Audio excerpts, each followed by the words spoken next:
Hi, Ellie. As we all know, I'm a huge poetry fan, so I figured the best way for me to, establish this closeness would be to read you one of my favorite poems. So here is Litany, in which certain things are crossed out, and it's from Crush by Richard Siken. And this is one of my favorite poetry books of all time, and I really recommend you read it or buy it if you ever get the chance, because it's so good. You won't regret it. So without further ado, here goes. Every morning the maple leaves. Every morning another chapter where the hero shifts from one foot to the other. Every morning the same big and little words, all spelling out desire, all spelling out, you will be alone always and then you will die. So maybe I want to give you something more than a catalog of non-definitive acts, something other than the desperation. Dear so-and-so, I'm sorry I couldn't come to your party.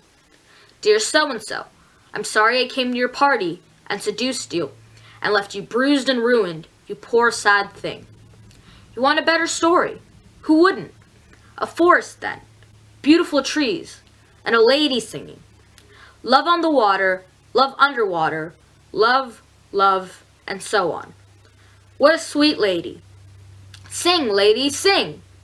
Of course, she wakes the dragon. Love always wakes the dragon, and suddenly, flames everywhere. I can tell already you think I'm the dragon. That would be so like me, but I'm not. I'm not the dragon. I'm not the princess either. Who am I? I'm just a writer. I write things down. I walk through your dreams and invent the future. Sure, I sink the boat of love, but that comes later. And yes, I swallow glass, but that comes later. The part where I push you, flush against the wall, and every part of your body rubs against the bricks. Shut up. I'm getting to it. For a while, I thought I was the dragon. I guess I can tell you that now. For a while, I thought I was the princess. Cotton candy pink, sitting there in my room, the tower of the castle, young and beautiful and in love, and waiting for you with confidence. But the princess looks into her mirror and only sees a princess, while I'm out here, slogging through the mud, breathing fire, getting stabbed to death. Okay, so I'm the dragon.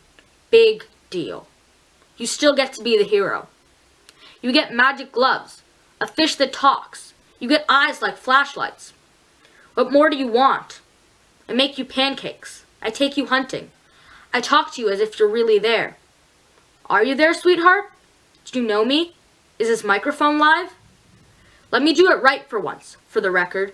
Let me make a thing of cream and stars that becomes, you know the story, simply heaven.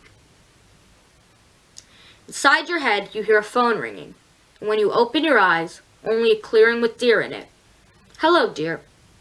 Inside your head, the sound of glass. Car crash sound as the trucks roll over and explode in slow motion. Hello, darling. Sorry about that.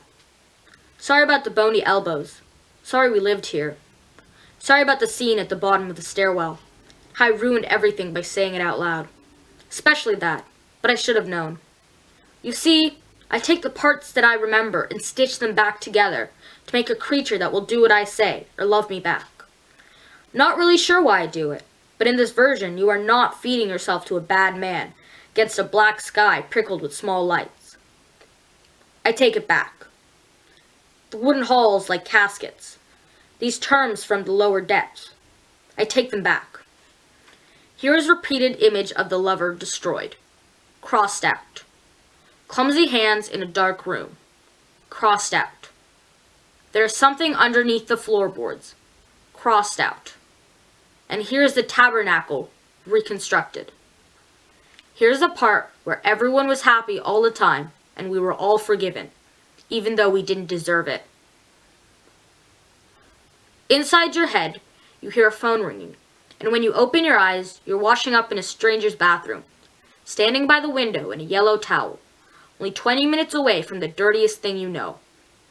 All the rooms of the castle, except this one, says someone, and suddenly darkness. Suddenly only darkness.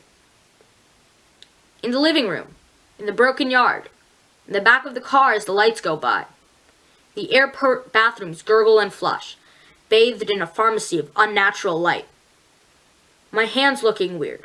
My face weird. My feet too far away. And then the airplane. The window seat over the wing, with a view of the wing and a little foil bag of peanuts.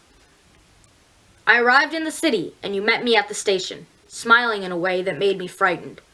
Down the alley, around the arcade, up the stairs of the building, to the little room with the broken faucets, your drawings, all your things.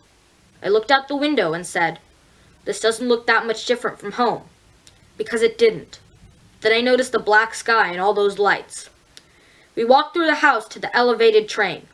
All these buildings, all that glass, the shiny, beautiful mechanical wind. We were inside the train car when I started to cry. You were crying too, smiling and crying in a way that made me even more hysterical. You said I could have anything I wanted, but I just couldn't say it out loud.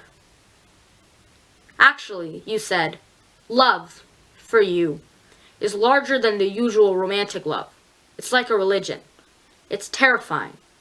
No one will ever want to sleep with you. Okay, if you're so great, you do it. Here's the pencil. Make it work. The window's on your right. You are in your own bed. The window's over your heart, and it is painted shut. Then we are breathing river water. Build me a city and call it Jerusalem. Build me another and call it Jerusalem. We've come back from Jerusalem, where we found not what we sought, so do it over. Give me another version. A different room, another hallway, the kitchen painted over and over, another bowl of soup. The entire history of human desire takes about 70 minutes to tell. Unfortunately, we don't have that kind of time. Forget the dragon. Leave the gun on the table. This has nothing to do with happiness. Let's jump ahead to the moment of epiphany. Gold light, as the camera pans to where the action is. Lakeside and backlit, and all falls in a frame. Close enough to see the blue rings in my eyes as I say something ugly. I never liked that ending either. More love streaming out the wrong way. And I don't want to be the kind that says the wrong way. But it doesn't work, these erasures, these constant refolding of the pleats. There were some nice parts, sure. All lemon drop and melon ball, laughing in silk pajamas and the grains of sugar on the toast. Love, love, or whatever. Take a number. I'm sorry it's such a lousy story. Dear Forgiveness, you know that recently we have had our difficulties. There are many things I want to ask you. I tried that one time, high school, second lunch, and then again, years later in the chlorinated pool. I'm still talking to you about help. I still do not have these luxuries. Told you where I'm coming from, so put it together. We clutch our bellies and roll on the floor. When I say this, it should mean laughter, not poison. I want more applesauce. I want more seats reserved for heroes. Dear Forgiveness, I saved a plate for you. Quit milling around the yard and come inside. Yeah, so that's that. I hope you liked it. I love you so much. Bye.